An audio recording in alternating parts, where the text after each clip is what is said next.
국민의힘이 새 비대위를 이끌어갈 비대위원 명단을 발표했습니다. 당초 비대위원 명단에 포함됐던 주기환 전 대검 수사관이 사의를 표명하면서 비대위 인선 발표 1시간 반 만에 인사교체가 이뤄졌는데요. 네, 국회 취재기자 연결해 보겠습니다. 임혜준 기자. 네, 국민의힘 새 비대위는 총 9명으로 구성됐습니다. 이 원내에선 3선의 김상훈 의원, 재선의 정정식 의원이 명단에 올랐고 원외 인사로는 김병민 전 비대위원 등이 임명됐는데요. 당초 오전 당은 주기환 전 비대위원이 이번 비대위에도 참여한다고 밝혔지만 주 전 비대위원이 정진석 비대위원장에게 정중히 사의를 표했다고 조금 전 브리핑을 했습니다. 이 대검찰청 수사관 출신인 주 전 비대위원은 윤석열 대통령의 측근으로도 알려져 있어 이 사퇴 배경에 더욱 이목이 쏠리는데요. 주 전 비대위원은 정 비대위원장에게 본인이 비대위원을 다시 맡는 것은 적절하지 않다는 뜻을 전한 것으로 알려졌습니다. 주 전 비대위원 자리는 전주혜 의원이 맡기로 했습니다. 이 비대위 구성 완료를 알린 지 1시간 반 만에 비대위원이 교체되며 혼란상이 연출됐습니다.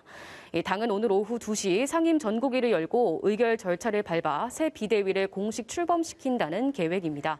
이 비대위는 출범하지만 이준석 전 대표 리스크는 여전한 상황인데요. 내일 이 전 대표가 신청한 가처분 신청의 신문기일이 예정돼 있는 가운데 만약 법원이 또다시 이 전 대표의 손을 들어줄 경우 당은 또 한 번 큰 혼란에 휩싸일 전망입니다. 관련해 정 비대위원장은 오늘 아침 기자들과 만나 법원이 정당의 자율적 결정에 과도한 개입을 하지 않아야 한다고 또 한 번 목소리를 냈습니다. 자, 그런가 하면 민주당은 민생경제대책위원회를 출범하고 민생 챙기기 행보에 나선다면서요. 네, 그렇습니다. 민주당은 오늘 오후 민생경제위기대책위원회를 발족합니다. 위원장은 4선 김태년 의원이 맡기로 했습니다. 오늘 출범식에는 이재명 대표 등 당 지도부도 참석하는데요. 앞서 이 대표는 취임 후 1호 지시사항으로 민생경제위기 관련 대책기구를 설치하라고 주문한 바 있습니다.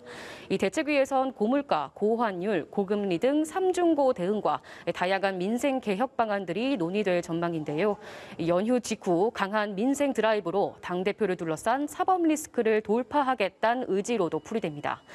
민주당은 여당을 향해서도 공세에 나섰는데요. 박홍근 원내대표는 추석 민심을 전하며 민생이 실종된 국정 운영에 대한 매서운 경고가 있었다면서 집권 여당이 당권 다툼에 매몰돼 책임을 방기하고 있다고 지적했습니다.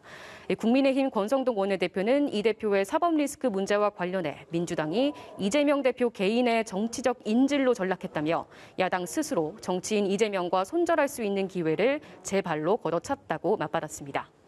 지금까지 국회에서 전해드렸습니다.